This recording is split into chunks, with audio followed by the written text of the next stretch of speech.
ఛావా మరాఠీ భాషలో పులిబిడ్డ. The great Chhatrapati Shivaji కుమారుడు, అతని వారసత్వాన్ని నిలిపిన యోధుడు శంభాజీ. విక్కీ కౌశల్ శంభాజీగా చేసిన ఆ సినిమా కథ భారతదేశ ఆధునిక చరిత్రలో ఒక గొప్ప మలుపు అని చాలా మందికి తెలియదు. ఆనాడు ఉన్మాద స్థాయిలో మత మార్పిళ్లు జరుగుతున్న కాలం. హిందూ ధర్మాన్ని ఎలాగైనా అంతం చేయాలని అప్పటి మొఘల్ రాజు ఔరంగజేబు కుట్రలు చేస్తున్న సమయం. కాని 9 ఏళ్లే పరిపాలించినా ఆనాడు ఔరంగజేబుని మొప్పు తిప్పలు పెట్టి శంభాజీ చూపించిన ధైర్యమే అప్పటి భారతీయుల్లో జాతీయ భావాలు రగిల్చింది. అదే మొఘల్ సామ్రాజ్య పతనాన్ని శాసించింది. అలాంటి గొప్ప వీరుడి గురించి చరిత్ర పుస్తకాల్లో కనిపించనీయకుండా కొందరు చరిత్రకారులు పెద్ద ద్రోహమే చేశారు. చరిత్రలో శంభాజీ గొప్పతనాన్ని తగ్గించి రాసి మన ఘన చరిత్రకే కళంకం తెచ్చారు. ఛత్రపతి శివాజీ తర్వాత మరాఠా సామ్రాజ్యం జెండాని చరిత్రలో నిలిచేలా ఎగిరేసిన గ్రేట్ వారియర్ ఛత్రపతి శంభాజీ అసలైన చరిత్రను ఇప్పుడు తెలుసుకుందాం. 1680 ఏప్రిల్ 4 ఆనాడు చైత్రమాసం పౌర్ణమి. ఆ మధ్యాహ్నం తన 53వ ఏట గ్రేట్ వారియర్ మరాఠా సామ్రాజ్యాధిపతి ఛత్రపతి శివాజీ అనారోగ్యంతో అమరులయ్యారు. ఆనాటి దురాక్రమణదారులకు చుక్కలు చూపించి భారతదేశ సంస్కృతిని, హైందవ ధర్మాన్ని కాపాడిన యోధుడు, ఓటమి తెలియని వీరాధి వీరుడు ఛత్రపతి శివాజీ. దేశాన్ని దోచుకు తింటున్న మొఘలుల మెడలు వంచిన ధైర్యం ఛత్రపతి శివాజీ. అతని మరణం తర్వాత ఆ ధైర్యాన్ని కాపాడే వీరుడు ఎవరు అన్న చర్చ మొదలైంది. శివాజీకి 2 కుమారులు. వారిలో పెద్దవాడు శంభాజీ. శివాజీ రెండో భార్య సోయిరాబాయి కుమారుడు రాజారాం. 1680లో శివాజీ మరణించే నాటికి శంభాజీకి 25 ఏళ్లు. రెండవ కుమారుడు రాజారాంకి అప్పటికి 10 ఏళ్లే. అందువల్ల అతన్ని రాజుగా కూర్చోబెట్టలేదు. శివాజీ తర్వాత ఏం చేయాలో మంత్రిమండలికి అర్థం కాలేదు. ఈలోపు రెండో భార్య తన కుమారుణ్ణే రాజుగా చేయాలనుకుని రాజకీయాలు చేసింది.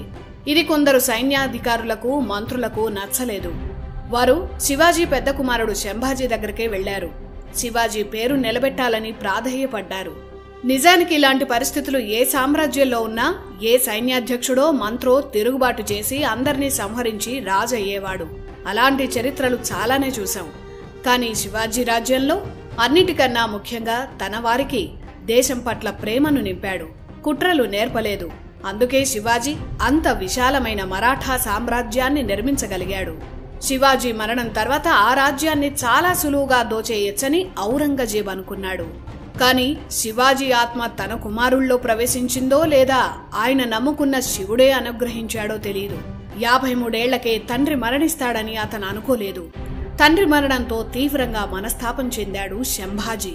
శివాజీ అనుచరులు ఎంతో నమ్మకంతో తనకప్పచెప్పిన పవిత్ర బాధ్యతను అంతే పవిత్రంగా స్వీకరించాడు. శత్రువులపై రుద్ర తాండవం చేశాడు. తండ్రి మరణం తర్వాత మంత్రులు, సైన్యాధ్యక్షులందర్నీ సమావేశపరిచాడు శంభాజీ.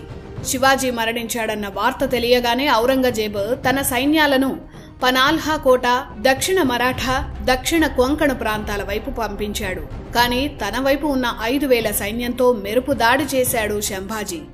ఈ విషయం తెలిసి ఔరంగజేబుకి ఏమీ అర్థం కాలేదు. పులిపోతే పులిబిడ్డ వచ్చిందని అనుకున్నట్ట. మొదటి దాడికి అంత భయపడ్డాడు. ఔరంగజేబు ఆక్రమించాలనుకున్న ఆ కోటలను శంభాజీ వశపరుచుకున్నాడు. 5000 సైన్యంతో వెళ్లి 20,000 సైన్యంతో తిరిగి వచ్చి మరాఠా సింహాసనాన్ని అధిష్ఠించాడు.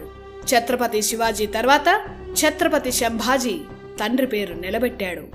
అయితే శంభాజీ సవతి తల్లి అయిన సోయిరాబాయి తన కుమారుడైన రాజారాంని రాజును చేద్దామనుకుంది. కాని శంభాజీ చక్రవర్తి అయ్యాడు. సోయిరాబాయిని కన్న తల్లి కన్నా ఎక్కువగా చూశాడు శంభాజీ. తన కుమారుణ్ణే ఎలాగైనా రాజును చేయాలన్న స్వార్థంతో శంభాజీకి సోయిరాబాయి విషం పెట్టింది. ఆ కుట్ర నుంచి శంభాజీ తప్పించుకున్నాడు. అయినా శంభాజీ ఆమెను క్షమించాడు. అప్పుడు పశ్చాత్తాపంతో ఆమె ఆత్మహత్య చేసుకుంది. ఆ తర్వాత ఆమె కుమారుడు, సవతి సోదరుడు అయిన రాజారాంని శంభాజీ చాలా ప్రేమతో చూశాడు. ఎంతలా అంటే శంభాజీ తర్వాత అతని ఛత్రపతి అయ్యాడు. మరాఠా చరిత్రలోనే కాదు, భారత ఆధునిక చరిత్రలోనే Sambhaji time great mile stone. ఎందుకంటే శివాజీ భారతీయ ఆత్మను కాపాడాడు. శంభాజీ తన త్యాగాలతో ప్రతి గడపలోనూ జాతీయ భావాలను నిద్రలేపాడు.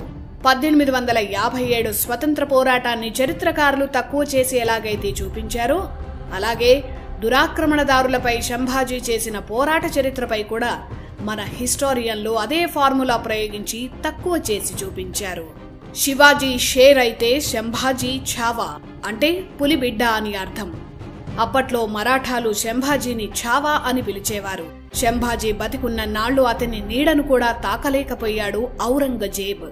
అతని పేరు వింటేనే మొఘల్ సైన్యం వణికిపోయేది. 1681 నుంచి ఔరంగజేబు మరాఠా రాజ్యమైన దక్కన్పై దాడి చేస్తూనే ఉన్నాడు. చివరికి మరాఠాలను గెలవాలన్న కల కలగానే మిగిలి ఆ మనస్తాపంతోనే ఔరంగజేబు చనిపోయాడు. సంభాజీ బతికున్న నాళ్లు యుద్ధంలోనే ఉన్నాడు. ఔరంగజేబ్తో యుద్ధమే 4 ఏళ్లు జరిగింది. అన్నాళ్లు యుద్ధం చేసినా ఔరంగజేబ్ సంభాజీ నీడను కూడా తాకలేకపోయాడు. ఇటు బీజాపూర్ అటు గోల్కొండ అప్పటికి మరాఠా సామ్రాజ్యంతో పాటు విస్తరిస్తున్నాయి. ఆ రాజ్యాలను ఆక్రమిస్తే మధ్యలో ఉన్న మరాఠా రాజ్యానికి చెక్ పెట్టినట్లవుతుందని ఔరంగజేబ్ అనుకున్నాడు. ఆ 2 రాజ్యాలను ఆక్రమించాడు. అయితే ఆ 2 రాజ్యాల సైనికుల్లో చాలా మంది ఔరంగజేబు దగ్గర పనిచేయడం ఇష్టం లేక సంభాజీ సైన్యంలో చేరిపోయారు. అలా మరాఠా సైన్యం రెట్టింపైంది.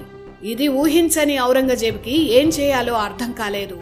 తన జీవితంలో తాను చేసిన అతిపెద్ద రాజకీయ తప్పిదం బీజాపూర్ గోల్కొండపై దాడి చేయడమే అని అతనే 10 సార్లు చెప్పుకొని తల కొట్టుకున్నాడు.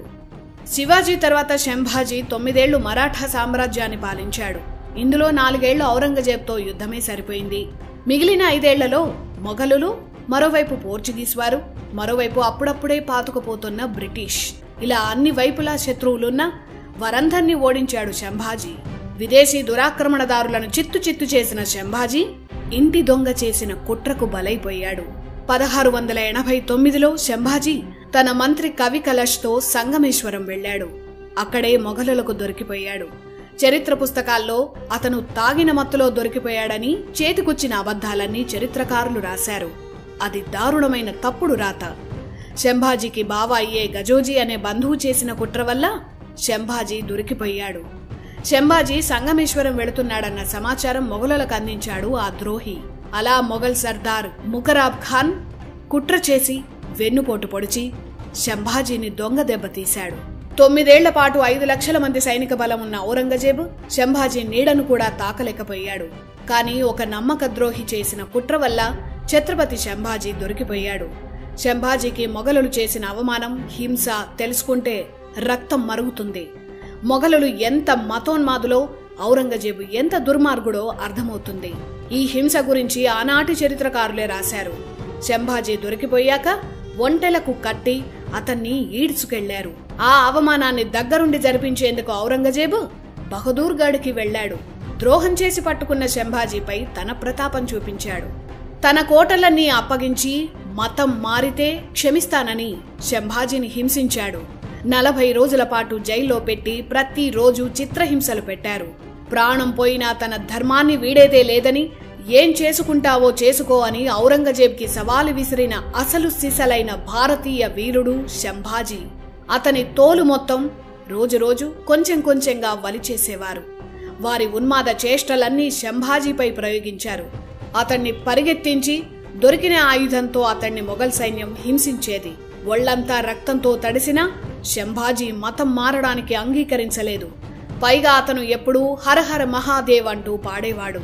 శివుణ్ణి ప్రార్థిస్తున్న ఆ నాలుకను ఔరంగజేబ్ కోయించేశాడు. ఇప్పటికైనా మతం మారితే వదిలేస్తా అన్నాడు ఔరంగజేబు. అప్పుడు ఒక కాగితం కలం తెప్పించుకున్నాడు సంభాజీ. నేను మతం మారను, నా ధర్మాన్ని వీడను, నీకు చేతనైంది చేసుకో అని రాసి ఔరంగజేబ్కి ఇచ్చి చదువొస్తే చదువుకో అన్నాడు. అంత ఆత్మబలం ఉన్నవాడు సంభాజీ. అది చూసి ఔరంగజేబు రెచ్చిపోయాడు. ఆ రాత్రి సంభాజీ కళ్ళు పీకేశారు. 1689 మార్చి 11న సంభాజీ శరీర భాగాలను ఒక్కొక్కటిగా నరికి క్రూరంగా చంపారు. అతని తలను వేరు చేసి తమ శత్రు రాజ్యాల్లో ప్రదర్శించారు. కానీ అదే మొఘలుల పాలనకు అంతిమ ఘట్టమవుతుందని ఆనాడు ఔరంగజేబు ఊహించలేకపోయాడు. ఛత్రపతి శివాజీ తన వీరత్వంతో, ధర్మంతో ప్రజలను కలిపాడు.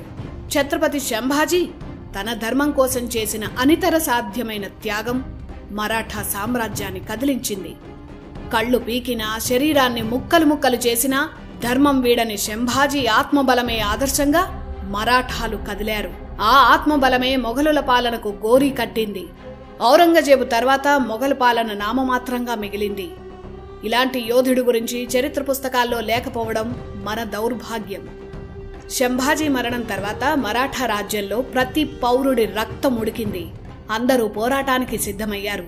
ఛత్రపతి శివాజీ తర్వాత మొఘల్ సామ్రాజ్యం నుంచి మరాఠా రాజ్యాన్ని, భారతీయ సంస్కృతిని, స్వధర్మాన్ని కాపాడిన యోధుడు ఛత్రపతి శంభాజీ. దేశం కోసం శంభాజీ చూపిన ధైర్యం, చేసిన త్యాగం, ఇవే కదా రేపటి తరం తెలుసుకోవాల్సిన అసలు చరిత్ర.